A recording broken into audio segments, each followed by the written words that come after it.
मी लोकशाहीचं मनापासून अभिनंदन करतो. खरं तर उत्तर महाराष्ट्राच्या काही विशेष गोष्टींवर लोकशाहीच्या माध्यमातून प्रकाश टाकण्यात आला आणि त्याला प्रमोट करण्याचा प्रयत्न करण्यात आलेला. त्याच्याबद्दल मी त्यांचं मनापासून अभिनंदन करतो. आपल्या महाराष्ट्रामध्ये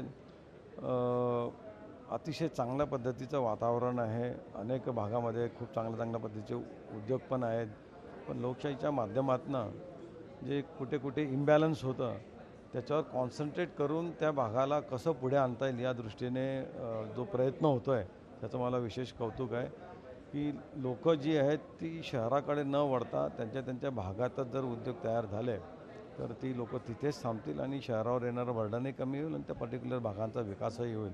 या दृष्टीने जे एक विशेष आयोजन केलं गेलेलं आहे आणि लोकप्रतिनिधींना बोलवून अधिकाऱ्यांना बोलवून त्या दृष्टीने त्या गोष्टीवर प्रकाश टाकून त्या गोष्टीला हायलाईट करून तिथे उद्योग किंवा इतर काही गोष्टी पर्यटन असेल तिथे संस्कृती असेल या सगळ्या गोष्टीला चालना देण्याचा लोकशाहीच्या माध्यमातून जो प्रयत्न झाला तो विशेष कौतुकास्पद आहे.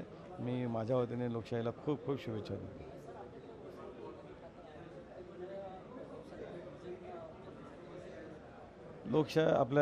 लोकशाहीला मी सांगू इच्छितो की लोकशाहीच्या माध्यमातून सगळ्याच जनतेला की वस्त्रोद्योगाच्या ऑलरेडी एक धोरण तयार झालेलं आहे 2023 ते 28. त्याच्यातले काही जे त्रुटी आमच्या लक्षात आल्या त्या दुरुस्त करून आम्ही त्याच्यात काही सुधारणा करतो आहे.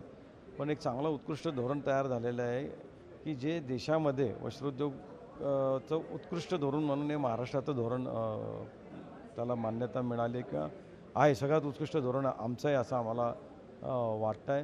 त्या दृष्टीने अनेक भागातले जे उद्योजक आहेत ते या आमच्या धोरणाचा फायदा घेण्यासाठी या भारतामध्ये येत आहेत.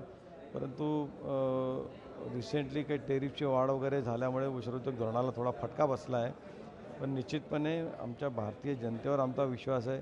भारतीय जनतेने जर स्वदेशी हा मुद्दा जर लक्षात घेतला आणि आपल्या देशातल्या वस्तूच वापरल्या तर नक्कीच आपल्या देशातल्या जे उद्योग आहे ते लयाला जाणार नाही, त्याला भरभराट होईल. त्यातलाच एक वस्त्रोद्योग आहे की आपल्या देशातलेच कपडे वापरले, आपल्या देशातलंच जर वस्त्र वापरलं तर या उद्योगाला कधीही मर येणार नाही.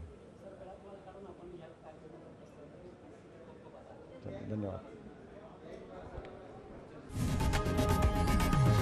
लोकशाही मराठी ऐका, पहा, जागरूक रहा.